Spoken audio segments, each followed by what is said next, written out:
Bom, Paulo, primeira coisa, desejar melhora para o presidente, né, e torcer para que ele esteja aí dentro do grupo da imensa maioria que passa relativamente incólume por essa pandemia, por essa virose.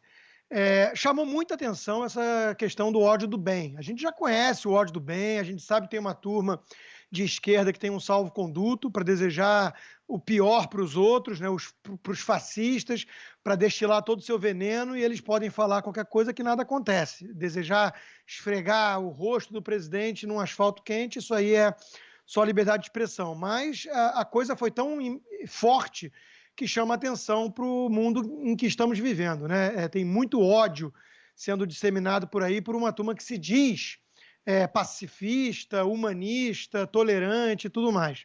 É verdade que tem muito bolsonarista que às vezes também deseja o pior para os outros, mas ao menos eles não se vendem, né, como pacifistas e humanistas.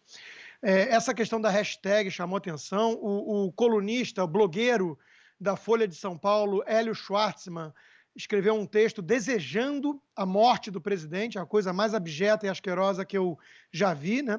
E ele faz isso com base na moral consequencialista, utilitária dele, um sujeito ungido, que está sempre acima do bem e do mal e das disputas ideológicas, segundo a crença dele, mas dá sempre um jeito, uma forma de defender o PT, por exemplo, é o famoso isentão de esquerda, acha que está tudo bem, né, defender a morte do presidente, e se isso for melhor para a maioria, segundo a sua opinião.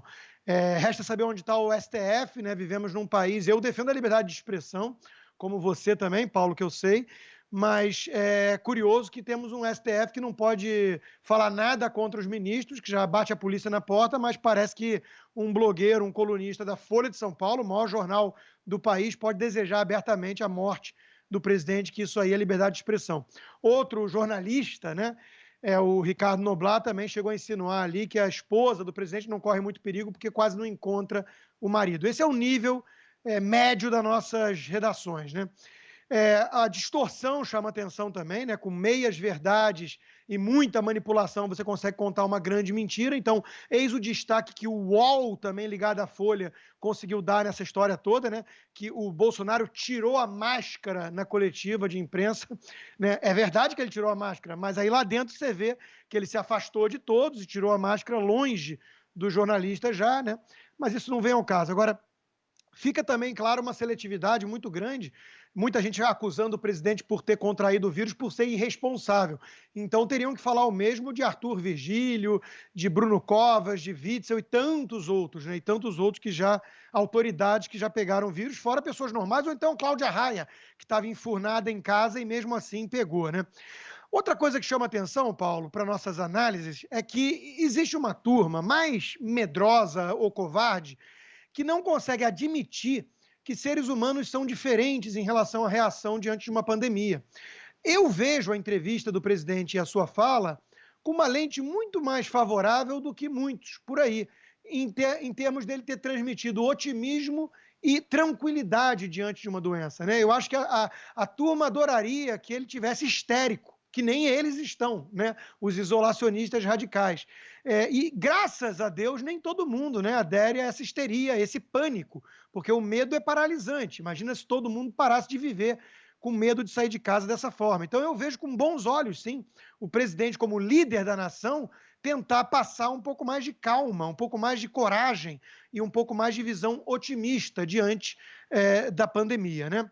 E ele, pelo menos, tem coerência, né? Ele está tomando a cloroquina, a mesma coisa que todos os outros estão tomando, mas muitos sequer confessaram, né? Tiveram que vazar exames médicos e tudo de gente ligada à oposição do presidente para que eles admitissem que tomam a mesma cloroquina que o presidente defende em público e faz em privado, e que a turma do SUS também possa ter acesso, né?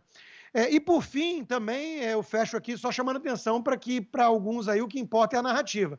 Questionavam, não vamos esquecer, né, há pouco tempo atrás, que os testes que deram negativo pudessem ser falsos, porque ele usou pseudônimos, tinha um terceiro teste, talvez, que ele não quisesse que fosse tornado público e tudo mais. Então ficaram alimentando teses conspiratórias de que o presidente estava mentindo quando disse que não tinha contraído a doença. Agora, apostaram no pior, ele já está se recuperando pelo visto, temos que aguardar, né? Mas a princípio já está melhor.